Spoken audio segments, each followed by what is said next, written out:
as de la chance, John Lee. Crois-moi, je te dis, tu as beaucoup et personne n'échappe au gang des Luc. Tu aurais dû mourir. Tu es Lucky Luke.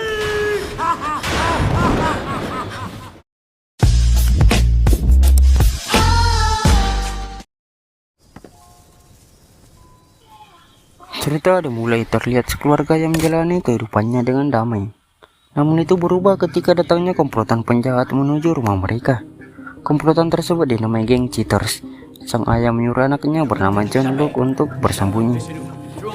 Geng Cheaters tiba kemudian menyerang kedua orang tua John tanpa alasan.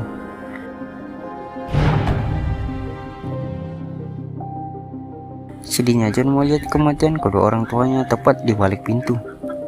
John tak bisa apa-apa saat itu, ia pun memilih kabur. John ditemukan oleh peramal. Menurut peramal tersebut, John sangatlah beruntung karena ia berhasil lolos dari pembantaian geng Cheaters. Peramal tersebut menjuluki John dengan nama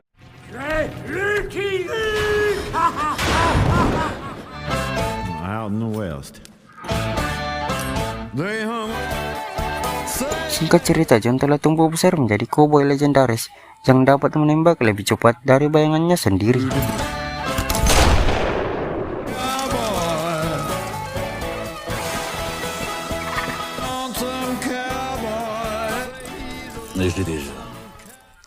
Suatu hari Presiden mencari John untuk membereskan kekacauan di Dayton, kota kelahiran John.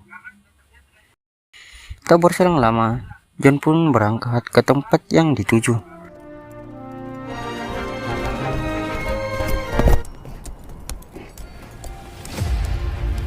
Sesampainya diam-diam John mengamati di sekelilingnya, sama halnya dengan para bandit tersebut yang juga mengawasi John. John merasa terancam, ia pun beraksi.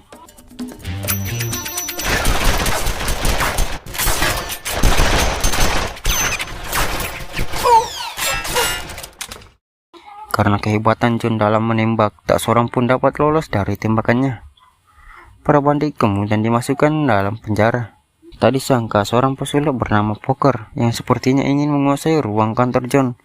Karena merasa diremehkan, John pun mengeluarkan skillnya yang membuat si Poker merasa keberadaannya tidak menguntungkan. Ia memilih pergi. Namun sebelum itu ia menyampaikan Poker akan membalas perbuatan John. Di sisi lain terlihat bandit yang baru saja tiba di Dayton. Ia bernama Kit. Kedatangannya tersebut atas panggilan dari Poker. Billy pun diantarkan untuk bertemu dengan Poker. Di pertemuan itu, Poker menawarkan Kit untuk mengalahkan John dengan bayaran yang cukup tinggi. Kit pun setuju. Scene berganti terlihat John masih menjalankan misinya menangkap para bandit.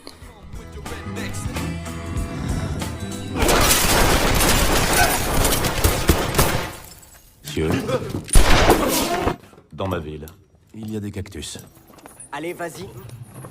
Pada malam itu, Kit pun tiba dan bersiap untuk menyerang John. C'est pas terrible comme dernière phrase.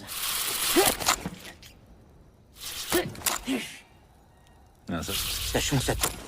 Namun tak disangka tembakan Kit dengan mudahnya dipatahkan oleh John. Kit pun ditahan. Melihat hal itu membuat Poker semakin geram pada John. Keesokan harinya John pun masuk ke suatu bar. Terlihat seorang wanita berparas cantik di tempat itu. Terdapat saling ketertarikan antara John dengan wanita itu. Poker kesal melihat hal itu. Ia pun hendak memukul wanita tersebut dengan sigap. John menahannya. Semakin kesal atas perbuatan John, Poker pun mengungkit kematian orang tua John. Mendengar hal itu membuat John sangat marah. Ia pun berniat berduel dengan Poker.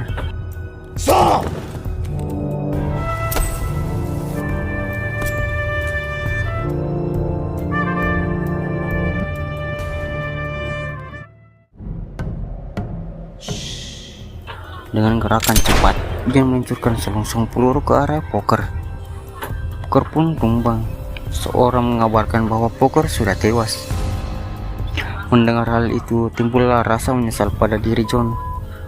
Karena di waktu lalu, ia berjanji di hadapan makam orang tuanya bahwa ia tidak akan pernah membunuh. Setelah kejadian itu terbitlah berita kalau John Lucky Luke telah dicap sebagai pembunuh. Terlihat John yang seperti depresi dan hilang tujuan. Saat itu ia hanya ingin mengakhiri hidupnya.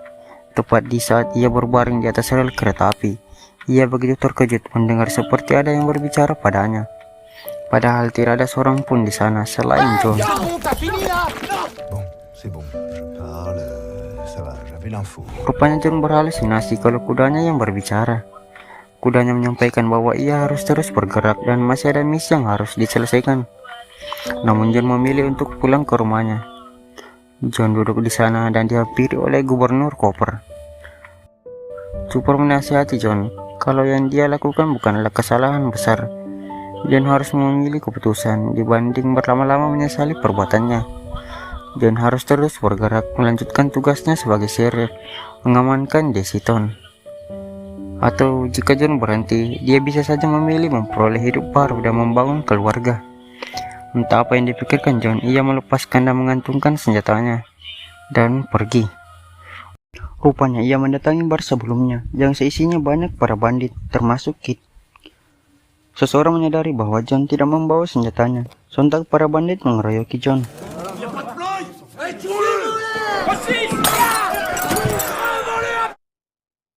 Di luar, John akan dieksekusi. Beruntungnya seseorang datang membantu John. Ia bernama Jen. Jen tak terima kalau John diperlakukan seperti ini. Kemudian datanglah seorang pria yang berpendapat sama dengan Jen, bahwa tak pantas jika sang legend mati secara tak hormat. John hanya layak mati dalam duel, dan terpaksa Kit setuju akan hal itu, dengan tujuan mengisi buku-buku sejarah. Kemudian Jen membawa John untuk pemulihan dan ditemani oleh Bella. Cowboy solitaire, loin J'ai besoin d'une vraie femme pour s'occuper de lui. Le coup de nos baisers. Ça s'appelle de l'eau, cowboy.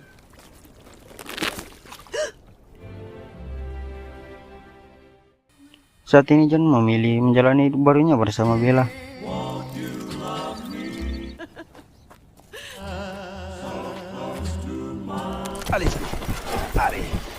Di sisi lain, setelah tersebarnya kabar kalau John sudah tak lagi bersenjata, banyak penjahat yang semakin bertambah. Di sisi lain pula, seorang bandit datang ke Desiton mencari John. Kedatangannya untuk balas dendam setelah dipenjara 5 tahun. Dirinya bernama Phil Defer. Scene berpindah di tempat John berada. Phil Defer tiba kemudian mengerahkan senjatanya kepada John. Di saat seperti ini, John teringat detik-detik kematian kedua orang tuanya. Dia tak mau kejadian ini akan terulang kembali. Defer pun meluncurkan tembakan. Dengan sigap Bella menghadangnya. Dan di saat Defer akan menembak lagi, beruntungnya John tiba dan menjatuhkan senjata Defer. Dengan sigap, John menyerang Defer dengan kursi. John melihat keadaan Bella. Beruntungnya ia masih hidup, karena tembakan Defer hanya kena di bahu Bella. Setelah kejadian itu, John memilih bertemu dengan Chopper untuk mencari keputusan. Chopper memberi John 2 tiket untuk ia gunakan pergi menjalani hidup barunya di tempat yang lebih baik. John menerimanya dan setuju. Singkat cerita, mereka pun berangkat. Setelah menempuh cukup jauh perjalanan, mereka memilih untuk beristirahat. Namun kedatangan Jesse mengejutkan mereka. Rupanya Jesse datang ingin menagih hutang, yaitu sebuah duel untuk mengisi buku-buku sejarah. Tapi John menolaknya. Namun Jesse memaksa dan mengancam akan menembak Bella. John berkata hal ini tidak bersangkutan dengan Bella, kemudian menyuruh Bella untuk pindah. Jesse hendak menembak John. Seketika Bella berteriak. Spontan Jesse mengubah arah pistolnya. John tak tinggal diam. Dengan sigap ia menyerang Jesse, dan terjadilah pertarungan antara John dengan Jesse. Saat itu Bella hendak membantu John, namun tibalah Kit yang menghadangnya. Kemudian memojokkan John menggunakan pistolnya. Saat Kit menembak ke arah John, rupanya pelurunya kosong. John terkejut melihat hal itu. Seketika ia menyadari suatu hal. Ternyata sebelumnya pelurunya telah dikosongkan oleh Bella. Dan seharusnya Poker tidak mati pada saat duel. Ia pun sadar kalau kematian Poker hanyalah bohongan. John yakin ini adalah rencana Poker, dan Bella sudah termasuk dalam rencananya. Bella diancam jika tidak menurutinya. John terlihat kecewa. Ia pun bergegas pergi ke Desiton karena mengkhawatirkan kotanya. Singkat cerita, John telah sampai. Seseorang memberitahu kalau para bandit sudah pergi menuju rel kereta api atau rel yang akan dilintasi kereta presiden. Dengan sigap John pergi menuju rel kereta api. Sesampainya terlihat suasana di sana sangat kacau. Juga John tidak melihat keberadaan presiden. John yakin kalau Poker telah membawa presiden. Ia pun bergegas pergi, disusul oleh Jen, Jesse dan Kit, berniat membantu John menyelamatkan presiden karena mereka ingin membalas kebaikan presiden. Setelah jauh perjalanan, di hadapan mereka melihat sesuatu di balik Fata Morgana. Saat mendekatinya, terlihat jelaslah bangunan yang tidak biasa yang terbentuk seperti mesin slot raksasa. Mereka mencoba memeriksa bangunan itu atau mencari jalan masuk. Namun John telah masuk dalam perangkap.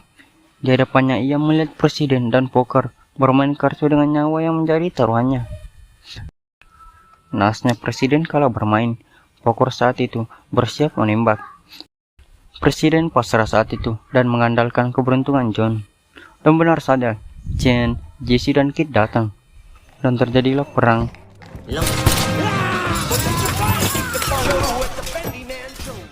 Terlihat John yang berhasil dibebaskan.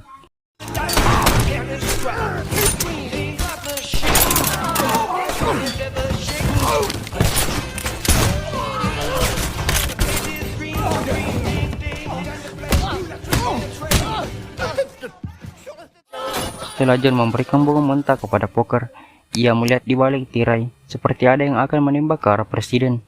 Beruntungnya berkat skill yang dimiliki John, ia berhasil mematahkan tembakan tersebut.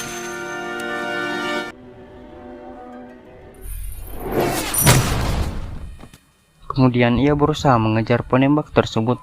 Ternyata ia adalah Chopper.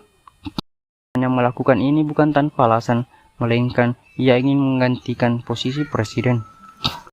John terus mengejar Chopper hingga mereka saling berhadapan.